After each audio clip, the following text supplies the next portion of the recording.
کہ کوئی کالا موٹا سا مونچھوں والا تھا اور وہ نہیں چاہتا کہ میں یہ دیکھوں، اور وہ سب لوگ بھی کہ جادو کیا کس نے ہے. اور مجھے جب میں اٹھی ہوں تو میں یہی دعا پڑھتے ہوئے اٹھی تھی، اور باقی 2 دن سے جو میں پڑھ رہی ہوں کنٹینیوسلی، جب میں سونے لگتی ہوں تو میرے دماغ میں گانے بجنا شروع ہو جاتے ہیں اور میرے کانوں میں آوازیں آتی ہیں، اور خواب میں بھی میرے ساتھ اس طرح ہو رہا ہے. اور آج تو کسی نے ہماری کھڑکی بھی 5 بجے مستقل بجائی ہے. جی. اچھا، یہ دعا جو آپ نے پڑھی تھی ذرا سنا دیجئے، کیونکہ آپ کے اس سوال کو بہت سے لوگ سن رہے ہیں اور وہ سوچیں گے وہ دعا کیا ہے. جی میں نے پڑھا تھا، یا علیم و علمنی، یا خبیر و اخبرنی، یا وہاب و حبلی من اسرار الدنیا والآخرہ. جی ماشاءاللہ، بہت اچھی دعا ہے، مبارک دعا ہے. اچھا، اب آپ کیا چاہتی ہیں؟ جی حکیم صاحب، میں چاہ رہی ہوں کہ یہ مجھے دکھ جائے کہ مطلب ہم پہ اتنی مصیبتیں ٹوٹ رہی ہیں، ہم پچھلے 10-15 سالوں سے صرف مصیبتوں میں گرفتار ہیں، اور ہماری مطلب ہر پریشانی جو ہے نا وہ ہمارے سر پہ آ کے اٹک جاتی ہے. پلس میری ڈگری کا بھی مسئلہ ہوا ہوا ہے، اور میری جو پوری کی پوری فائل تھی جس میں میرے ڈاکیومنٹس تھے وہ بھی کھو گئی ہے. میں نے اس کے لیے بہت دعائیں پڑھی ہیں. میں نے یا ربی موسیٰ والا وظیفہ بھی پڑھا اس کے لیے. میں نے کل 2 نفلیں بھی پڑھی ہیں اس کے لیے، جس کے بعد 3 دفعہ سورہ یاسین پڑھتے ہیں. مگر مجھے وہ فائل میرے گھر والوں نے بھی ڈھونڈ لی، وہ کہیں بھی نہیں مل رہی. اچھا. اللہ پاک. جی. اور مجھے ایک سوال آپ سے اور پوچھنا تھا حکیم صاحب، کہ میں پی ایچ ڈی کے لیے اپلائی کروں یا پھر میں سی ایس ایس کروں، کیونکہ میرے استخاروں میں جواب نہیں آتا. میں نے ایم بی اے کیا ہے اور میری 2nd پوزیشن تھی. پی ایچ ڈی آپ کے لیے مناسب رہے گا انشاءاللہ.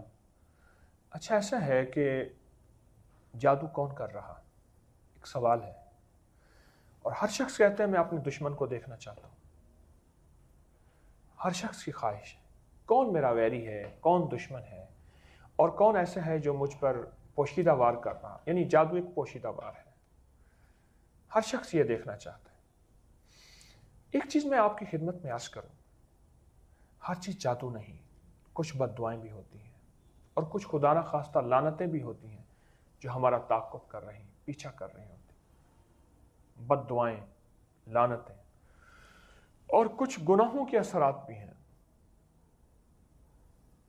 اور رزق حرام بھی. مشکوک رزق کبھی سکون سے نہیں رہنے دے گا. وہ میں نے کمایا، میرے باپ نے، میرے دادا نے، کبھی سکون سے نہیں رہنے دے گا. مشکوک رزق، حرام رزق ایک بہت بڑا جادو ہے. کرپشن ایک بہت بڑا جادو ہے. رشوت ایک بہت بڑا جادو ہے، اور وہ زندگی میں چین سے نہیں رہنے دے گا. وہ چاہے میں کروں یا آپ کریں، کبھی چین سے نہیں رہنے دے گا. گناہ، دن رات گناہ، وہ نیٹ کے گناہ ہیں، وہ نظروں کے گناہ ہیں، وہ جذبوں کے گناہ ہیں، وہ تنہائیوں کے گناہ ہیں، یا وہ ملاوٹ کا گناہ ہے، یا کوئی کسی جھوٹ کا گناہ ہے، دھوکے کا گناہ ہے، غیبت کا گناہ ہے. یہ کبھی سکون سے نہیں رہنے دے گا. ایک بہت بڑا سانپ ہے یہ گناہ. ایک مونچھوں والا ایسا شخص ہے جو آپ کو ہر راستے روکنے کی کوشش کرے گا. میری زندگی میں، آپ کی زندگی میں کچھ چیزوں کا اور بھی دخل ہوتا ہے، اور وہ چیزیں ہماری زندگی میں اثر ڈالتی ہیں. کیا ہر چیز جادو ہوتی ہے؟ کیا میں آپ سے پروفیشنل باتیں کروں کہ چاچے نے کر دیا، مامے نے کر دیا، دیورانی نے، بھابھی نے کر دیا، اور تیری جٹھانی نے کر دیا؟ ہاں، میں جادو کو مانتا ہوں، میں جادو کا علاج بتاتا ہوں، جادو حق ہے، پر ہر چیز جادو نہیں، اور ہر چیز جنات نہیں.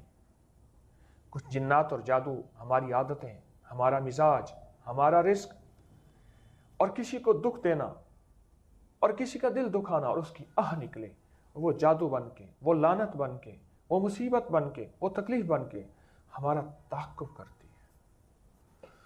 اس کا علاج صرف استغفار ہے، توبہ ہے، اور اس چیز کا ازالہ ہے جس چیز کو ہم نے کیا. کسی کا حق کھایا تو حق دیں، دل دکھایا تو اس کو راضی کریں، یعنی ازالہ اور استغفار. تو محترمہ، میرا تو جہاں تک علم ہے، اللہ کا علم کامل ہے، میرا علم کامل نہیں، مجھ سے بھول ہو سکتی ہے. میرے علم کے مطابق آپ جو وظیفہ کر رہی ہیں ضرور کیجیے، لیکن اگر آپ استغفر اللہ العظیم یا تواب یہ وظیفہ پڑھیں، استغفر اللہ العظیم یا تواب یہ ملا کے پڑھیں،